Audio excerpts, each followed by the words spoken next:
மற்றொரு அண்மை செய்தி. ஏர் இந்தியா விமான சேவையை நிறுத்தி வைக்க உத்தரவிடக் கோரி உச்சநீதிமன்றத்தில் பொதுநல மனு தாக்கல் செய்யப்பட்டிருக்கிறது. அண்மை செய்தியாக நாம் பார்த்துக் கொண்டிருக்கிறோம். ஏர் இந்தியா நிறுவனத்திடம் உள்ள போயிங் விமானங்கள் பாதுகாப்பு சோதனைகள் முடிவடையும் வரை இயக்க தடை விதிக்க உத்தரவிட வேண்டும் என்று இந்த மனுவானது கொடுக்கப்பட்டிருக்கிறது. ஏர் இந்தியா நிறுவனத்திடம் உள்ள போயிங் விமானங்கள் பாதுகாப்பு சோதனை நடத்தும் வரை இயங்க தடை விதிக்க வேண்டும் என்று மனு தாக்கல் செய்யப்பட்டிருக்கிறது. விமானத்தின் என்ஜின்கள் மற்றும் கேபின்கள் உள்ளிட்டவற்றில் கட்டாய சோதனை நடத்த உத்தரவிட வேண்டும் என்றும் கோரிக்கை எழுப்பப்பட்டிருக்கிறது.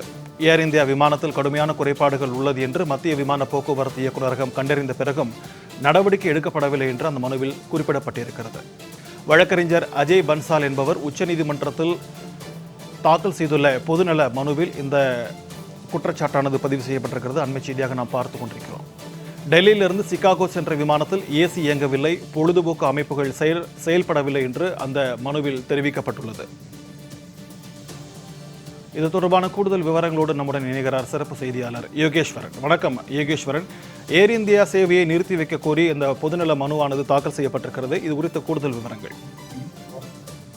சிக்கந்தர், ஜூன் 12ஆம் தேதி குஜராத் மாநிலம் அகமதாபாத்திலிருந்து லண்டன் புறப்பட்ட ஏர் இந்தியா நிறுவனத்திற்கு சொந்தமான போயிங் ரக விமானம் 242 பேரோடு பயணத்தை தொடங்கிய சில நொடிகள்ல விமான நிலையத்திற்கு அருகில் இருக்கக்கூடிய ஒரு விடுதி கட்டிடத்தின் மீது விழுந்து விபத்துக்குள்ளானது. இதுல 241 பேர் விமானத்தில் இருந்தவர்கள் உயிரிழந்தார்கள். விமானம் விழுந்து நொறுங்கிய கட்டடத்தில் இருந்த 29 பேர் உயிரிழந்தார்கள். இந்த விபத்துக்கு அடுத்து மத்திய விமான போக்குவரத்து துறை இயக்குநரகம் ஏர் இந்திய விமான நிறுவனங்களில் பாதுகாப்பு சோதனைகள் கட்டாயம் நடத்தப்பட வேண்டும் என்ற ஒரு உத்தரவை பிறப்பித்திருந்த நிலையில் அடுத்தடுத்து ஏர் இந்திய விமானங்கள்ல பல்வேறு குறைபாடுகள் மற்றும் குளறுபடிகள் எழுந்துள்ளது. எனவே ஏர் இந்திய நிறுவனத்தில் இருக்கக்கூடிய போயிங் விமானங்கள் அனைத்திலும் பாதுகாப்பு சோதனைகள் முழுமையாக முடிவடையும் வரை விமானத்தினுடைய செயல்பாடுகளை நிறுத்தி வைக்க உத்தரவிட கோரி உச்சநீதிமன்றத்துல பொதுநல மனு ஒன்று தாக்கல் செய்யப்பட்டிருக்கிறது.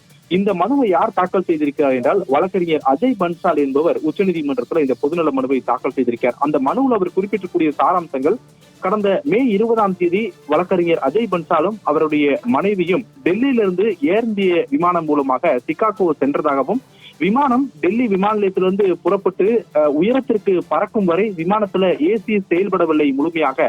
அதே நேரத்துல விமானத்துல இருந்த பொழுதுபோக்கு அமைப்புகளும் செயல்படவில்லை.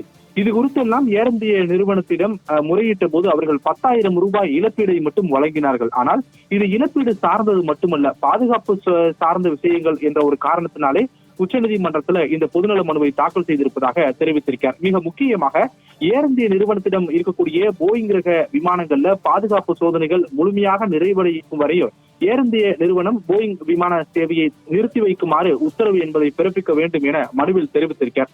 அதே நேரத்துல விமானத்துல அடிக்கடி குறைபாடுகள் கோளாறுகள் ஏற்படக்கூடிய நிலையில புதிய பாதுகாப்பு வழிகாட்டு நெறிமுறைகளை உருவாக்க உத்தரவிட வேண்டும் எனவும், ஒரு விமானம் புறப்படுவதற்கு முன்பு விமானத்தினுடைய என்ஜின்கள் மற்றும் கேபின்கள் உள்ளிட்டவற்றை கட்டாயம் பாதுகாப்பு சோதனை நடைமுறைகள் செயல்படுத்த வேண்டும் என்ற ஒரு உத்தரவை உச்சநீதிமன்றம் பிறப்பிக்க வேண்டும் என அவர் இந்த மனுவில் குறிப்பிட்டிருக்கிறார். இந்த மனுவோடு சேர்த்து சமீப காலமாக ஏர் இந்திய விமானங்கள்ல ஏற்பட்ட குறைபாடுகள், பல்வேறு பயணிகள் குற்றம் சாட்டியிருக்கக்கூடிய வீடியோக்கள் உள்ளிட்டவற்றையும் இணைத்திருப்பதாக வழக்கறிஞர்கள் தரப்பிலிருந்து தெரிவிக்கப்பட்டிருக்கிறது. இந்த மனு மீதான விசாரணை என்பது விரைவில் உச்சநீதிமன்றத்தில் விசாரணைக்கு வரும் எனவும் எதிர்பார்க்கப்படுகிறது. சிக்கந்தர்,